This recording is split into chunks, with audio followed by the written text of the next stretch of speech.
சட்டப்பேரவையில் காவல்துறை மானிய கோரிக்கை மீதான விவாதம் இன்று நடைபெறுகிறது.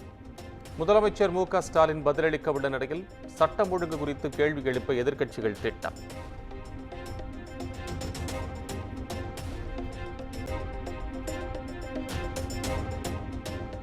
கலைஞர் பல்கலைக்கழக அமைப்பது தொடர்பான சட்ட முன்வடிவு பேரவையில் அமைச்சர் கோவி செழியன் இன்று தாக்கல் செய்கிறார்.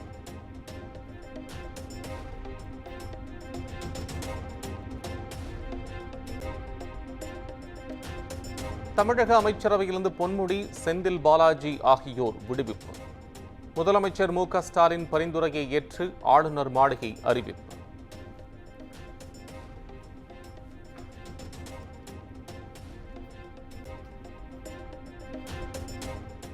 ஆபாச பேச்சு சர்ச்சையில் சிக்கிய பொன்முடியிடம் இருந்து அமைச்சர் பதவி பறிப்பு. கட்சி பதவியை தொடர்ந்து அமைச்சர் பதவியும் பறிபோனதால் பொன்முடியின் ஆதரவாளர்கள் அதிர்ச்சி.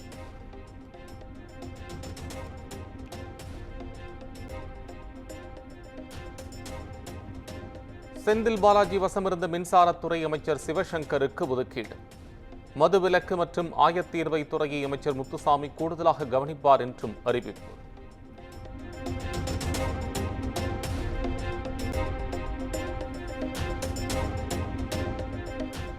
பொன்முடி வசமிருந்த வனத்துறை மற்றும் காதித்துறை அமைச்சர் ராஜகண்ணப்பனுக்கு ஒதுக்கீடு. அமைச்சரவையில் துறைகளின் பெயர்களை மாற்றி புதிய அறிவிப்பு.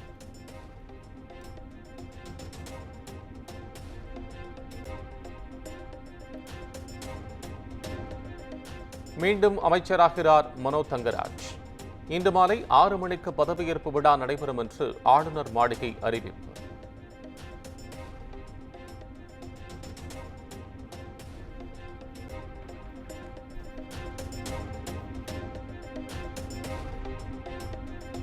தமிழக அமைச்சரவை மாற்றம் செய்யப்பட்டது முதலமைச்சரின் முடிவு. பொன்முடி, செந்தில் பாலாஜி அமைச்சரவையில் விடுவிக்கப்பட்டதற்கு உதயநிதி ஸ்டாலின் பதில்.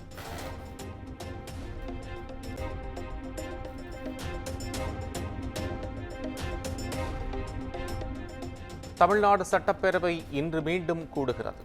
காவல்துறை மீதான மானிய விவாதத்தில் முதலமைச்சர் உரையாற்றுகிறார்.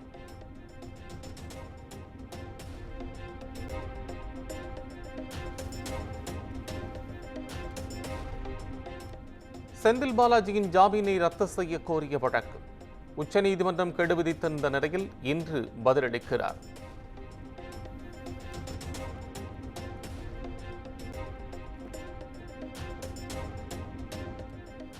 தாவேக ஆட்சி சிறுவாணி தண்ணீரை போல சுத்தமாக இருக்கும். கோவையில் நடைபெற்ற பூத் கமிட்டி கருத்தரங்கில் தாவேக தலைவர் விஜய் வாக்குறுதி.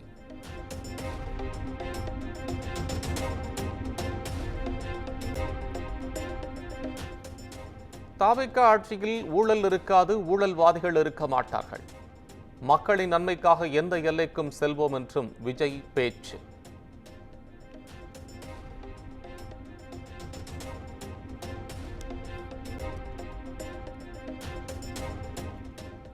திமுக அமைச்சர்களில் இன்னும் பல பேரை நீதிமன்றங்கள் அமைச்சர் பதவியிலிருந்து விடுவிக்கும். கோவை விமான நிலையத்தில் ஆதவ் அர்ஜுனா பேட்டி.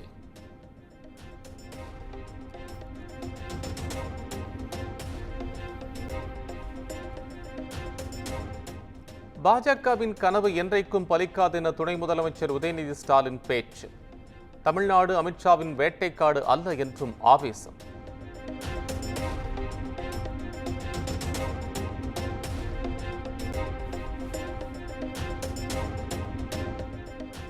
கோவையில் தாவேக தலைவர் விஜய் வருகையின் போது போக்குவரத்துக்கு இடையூறு ஏற்படுத்தியதாக புகார்.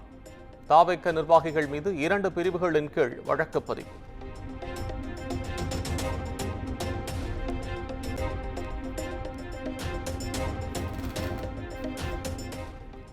முதலமைச்சர் மு.க.ஸ்டாலினின் தாயார் தயாளு அம்மாள் மீண்டும் மருத்துவமனையில் அனுமதி. உடல்நலக் குறைவால் அனுமதிக்கப்பட்டுள்ளதாக தகவல்.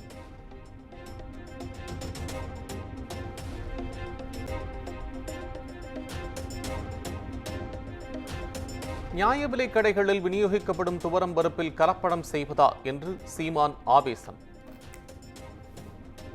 திராவிட மாடல் அரசின் கலப்பட பட்டியல் நீண்டு கொண்டே போகிறது என்றும் விமர்சனம்.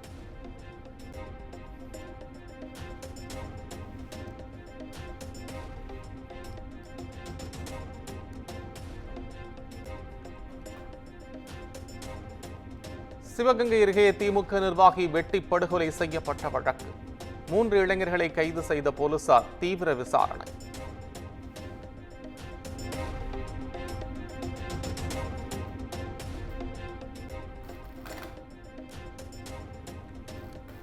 நெல்லை அருகே கார்கள் நேருக்கு நேர் மோதிக்கொண்ட கோர விபத்து.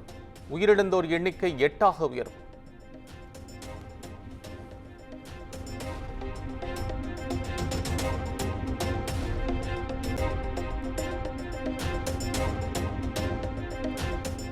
மதுரை பெங்களூரு இடையே சிறப்பு ரயில்கள் இயக்கம்.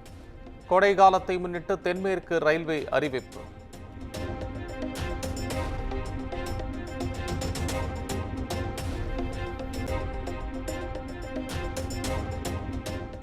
பூந்தமல்லி போரூர் இடையே இன்று மெட்ரோ ரயில் சோதனை ஓட்டம்.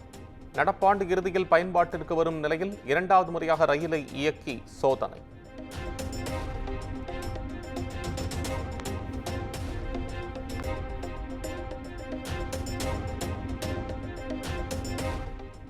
நாகை, கடலூர், திண்டுக்கல், சேலம் உள்ளிட்ட தமிழகத்தின் பல்வேறு மாவட்டங்களில் பரவலாக மழை.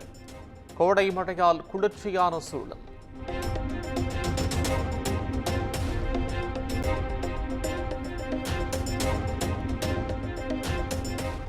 மேலூர் அருகே அரியூர்பட்டியில் உள்ள கண்மாயில் மீன்பிடி திருவிழா.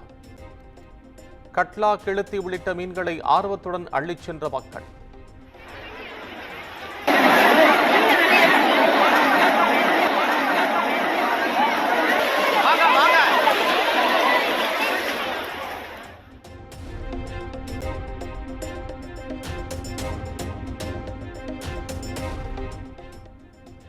புதுச்சேரியில் இன்று முதல் பள்ளிகளுக்கு கோடை விடுமுறை. பள்ளிகள் மீண்டும் ஜூன் 1ஆம் தேதி திறக்கப்படும் என்றும் அறிவிப்பு.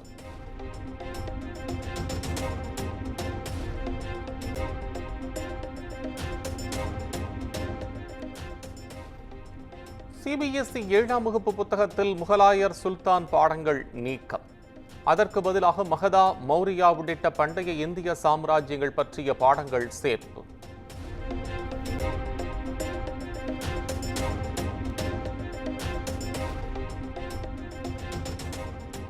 இரண்டாயிரத்தி 25ஆம் ஆண்டுக்கான பத்ம விருதுகள். டெல்லியில் மாலையில் நடைபெறும் நிகழ்ச்சியில் குடியரசுத் தலைவர் திரௌபதி முர்மு வழங்குகிறார்.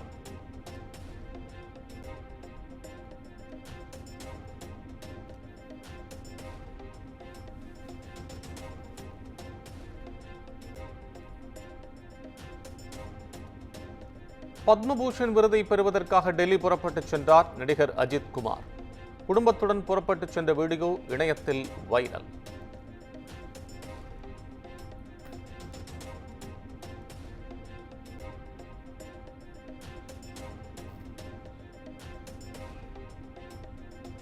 காஷ்மீரில் இந்திய நிலைகள் மீது பாகிஸ்தான் ராணுவம் துப்பாக்கிச் சூடு. தக்க பதிலடி கொடுக்கப்பட்டதாக இந்திய ராணுவம் விளக்கம்.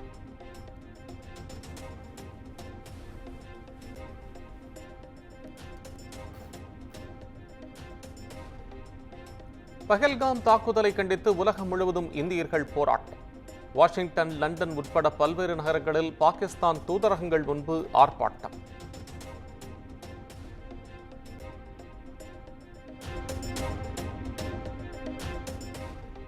ஜம்மு காஷ்மீரில் இன்று கூடுகிறது சிறப்பு சட்டப்பேரவை கூட்டம். பஹல்காம் தாக்குதல் தொடர்பாக விவாதிக்கும் வகையில் துணைநிலை ஆளுநர் அழைப்பு.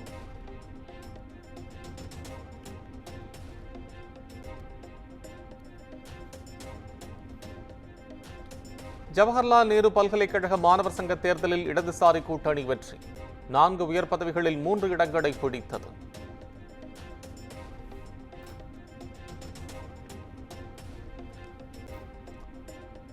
பஞ்சாப் நேஷனல் வங்கியில் 13,000 கோடி கடன் பெற்று மோசடி செய்த வழக்கு. பெல்ஜியத்தில் கைதான இந்திய தொழிலதிபரும் வைர வியாபாரியான மெகுல் சோக்ஷியின் ஜாமீன் மனு நாளை விசாரணை.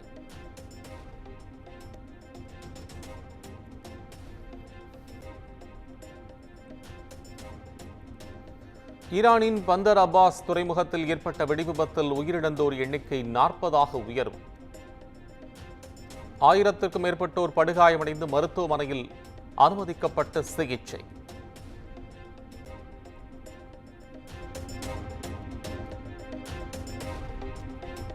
ஐபிஎல் கிரிக்கெட் தொடரின் 47வது லீக் ஆட்டத்தில் குஜராத் ராஜஸ்தான் அணிகள் இன்று பலப்பரீட்சை. புள்ளிப்பட்டியலில் முதலிடத்தை பிடிக்க குஜராத் அணி தீவிரம்.